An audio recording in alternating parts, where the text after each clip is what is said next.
Bonjour à tous. Alors aujourd'hui, je vais vous faire la recette de la base lavante. Alors la base lavante, ça s'achète tout fait, hein, vous avez peut-être déjà fait. Un gel lavant neutre, hein, ça s'appelle comme ça. Bon. Moi, je l'utilisais beaucoup au début que je faisais les produits pour le gel nettoyant visage, pour le gel intime, pour certains gels douche liquide que j'ai commencé à faire parce qu'on j'aimais bien. Et puis, ben, je me suis dit, ben, t'es con, ça coûte cher, hein. Un petit peu quand même, puisqu'il y a quand même des produits qui sont sympas, mais il reste quand même des produits que je connaissais pas. Enfin, vous voyez, j'ai déjà essayé de les lire les étiquettes, c'est drôle. Euh, et puis d'aller traduire tout, hein, évidemment, parce que sinon c'est pas drôle. Bon, donc je me suis dit, vaut mieux se concentrer sur ce que tu pourrais mettre comme tensioactif. Je sais, j'ai pas encore fait la vidéo, ça vient, ça vient. Euh, donc des tensioactifs, c'est ce qui fait mousser, hein, c'est l'agent lavant, qui peuvent être irritants ou pas, ou moins irritants, qui moussent pas aussi des fois, hein. Donc moi j'aimais bien les deux. Donc j'ai pris le moyen terme, moi je prends souvent la voie du milieu. Donc voilà, j'ai fait mes recherches de ce côté-là. Après, les huiles, ben, je peux décider quelle huile j'ai envie de mettre dedans, quelle huile végétale. La phase aqueuse, pareil, je peux aussi décider quel hydrolat je vais mettre dedans. Donc souvent je mets les miens, mais là j'en ai, donc je mets ceux-là. Et dans la base lavande, j'aime bien mettre du titri, hein. Le titri est quand même très antiviral, antibactérien, anti-infectieux. Donc en ce moment, je sais pas, ça doit me motiver de avoir un truc derrière. Mais c'est pas très grave. Le principal, c'est que voilà, je mets ça, je l'utilise, j'en ai, alors je le prends. On met un conservateur, je mets aussi de l'aloe vera. Enfin, vous allez voir, je vais vous décrire toute la recette. Donc dans cette recette, il y a les tensioactifs, la phase huileuse, la phase aqueuse. Voilà. Et le conservateur. C'est tout. Alors d'habitude, je mets tout avec mon entonnoir directement dans le machin, dans le contenant. Tout est désinfecté, je vous le rappelle, etc. Comme d'hab, je vous rappelle la vidéo sur les règles de base. Donc là, vu que je vais vous montrer, je vais faire ça dans un pichet, puisque je fais une base lavande d'1 litre. Comme ça, parce que là maintenant en plus Angie veut que je lui fasse des gels douche liquides. Donc la base lavande va être assez vite utilisée, vous en doutez. Ça m'évite d'en remettre tout le temps. Voilà, voilà.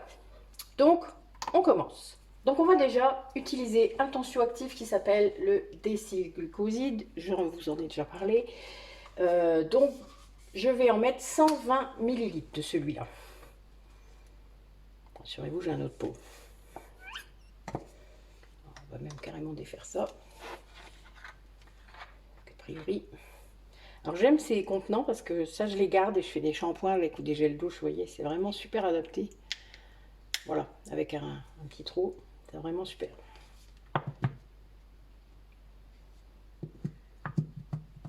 Je vais devoir aller chercher l'autre que j'ai pas prévu. C'est pas grave. C'est bien de pouvoir mettre sa vidéo sur pause, n'est-ce pas?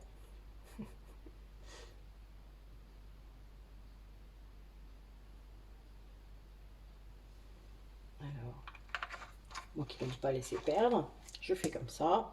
Et après,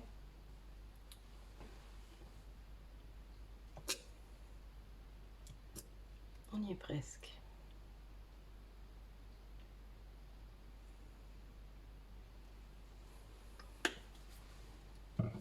On va vider le reste.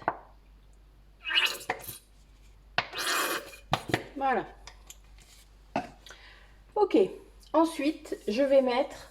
là, on peut mettre par exemple 120 de coco glucoside. Sauf que le coco glucoside, moi je le trouve sous forme de douceur de coco, mais il s'achète aussi, où c'est écrit coco glucoside dessus. En ce moment, on n'en trouve pas facilement. Je ne sais pas pourquoi, c'est sûrement un problème, mais bon. En tout cas, il se trouve encore comme ça. On doit en mettre que 5% du total. Donc 1 litre, ça me fait 50 millilitres. Donc ça ne peut pas faire 120. Donc je vais en mettre un autre après, ne vous inquiétez pas. Donc là, je vais en mettre 50. Voilà.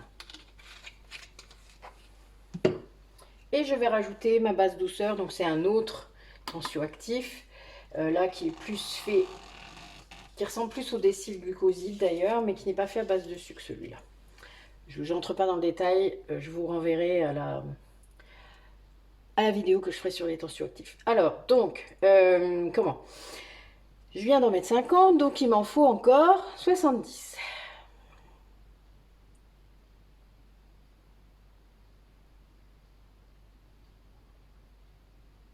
Hop là. Alors maintenant, ça va être un peu plus compliqué puisqu'on va devoir... On va ajouter la phase aqueuse. Donc moi, je vais mettre mes hydrolats. Donc mon titri. Donc c'est 150 ml d'hydrolat au choix. On y va doucement. Hop, vous voyez toute la récup que je fais. 150.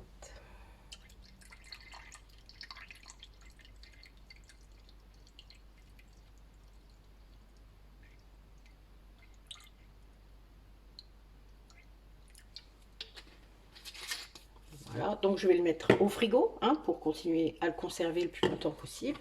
Mais comme vous le voyez, il va être utilisé. Donc je remue, mais j'y vais doucement, sinon ça va mousser. Le but n'est pas que j'ai de la mousse dans mon pot, c'est plutôt que j'ai de la matière. Donc je remue doucement. Je peux laisser mon fouet dedans, puisque vu que j'utilise la tare, c'est pas un souci pour le poids. Toc. Ensuite, je vais mettre 140 ml de gel d'aloe vera. Alors moi je l'ai, comme je vous ai déjà montré, je l'ai en très gros contenant, 5 litres, parce que ça coûte beaucoup moins cher, même bio. Et du coup je le mets dans un pot qui soit plus facile. Donc je fais attention, parce que sinon ça va cliffer.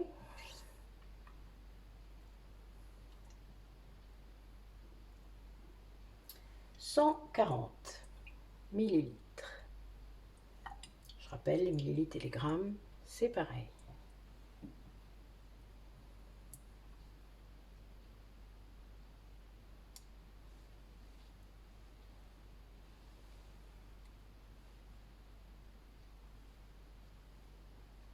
On y est presque. Un tout petit chouïa. Oh, mini chouïa. Oui, c'est bon. Donc vu que moi j'ai les mains désinfectées, que tout est désinfecté, je peux remettre mon produit comme ça sans risque dans mon contenant. Hein. Si vous ne le faisiez pas, évidemment, vous ne pourriez pas, parce que votre produit là que j'ai touché avec mon doigt serait contaminé. Hein.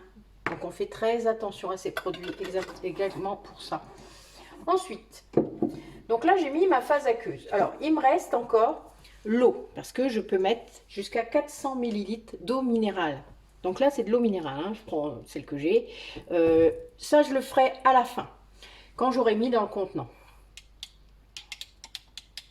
Donc je remue. Alors l'avantage de l'aloe vera, c'est que ça va vous faire un petit peu de gélifiant. Hein. Ça gélifie un petit peu votre... comme les tensioactifs, vous avez vu, c'est un peu gélifié. Donc c'est pas mal, ça vous fait une tenue. Du coup, vous avez moins besoin de mettre de gomme, de xanthane ou de guar quand vous faites vos produits. Ok, on continue. Donc là maintenant, on va mettre l'huile végétale. Alors aujourd'hui, j'ai décidé de mettre de l'huile de noyau d'abricot. Voilà. Et de l'huile d'amande douce. Donc là, celle-là, c'est celle que j'achète en 5 litres aussi. Voilà. Donc 25 ml d'huile végétale. Donc là, je vais en mettre 12 de l'une et 13 de l'autre. Hein, c'est pas un souci. J'en ai mis un peu trop, mais c'est pas grave. On va rectifier. Donc jusqu'à 25. On y va doucement. Vous avez vu, ça va vite.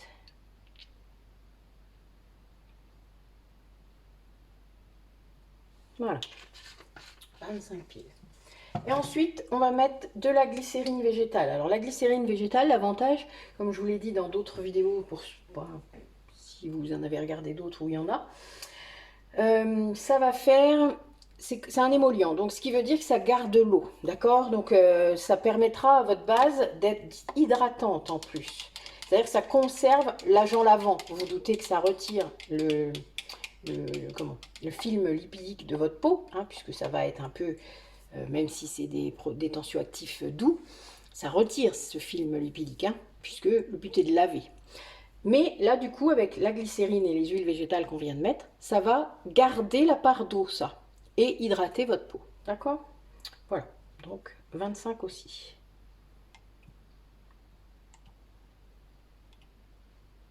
Voilà. On remue.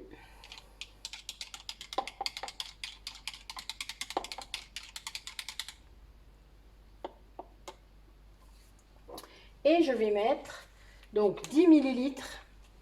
Alors là, je vais aller chercher une pipette. Hein. Alors, une pipette de 5 millilitres. Bon, c'est pas sûr que j'arrive à la remplir entièrement, puisque c'est pas forcément lié, c'est lié à la profondeur du pot. Donc, on n'y arrivera pas forcément. Alors, 10 millilitres, ça correspond à 1%. D'accord? 1% de 1 litre, ça fait bien 10 millilitres. Donc, je vais mettre 2 pipettes. Ah ouais, plus que ça. Là, je suis à 4. Ouais. 4.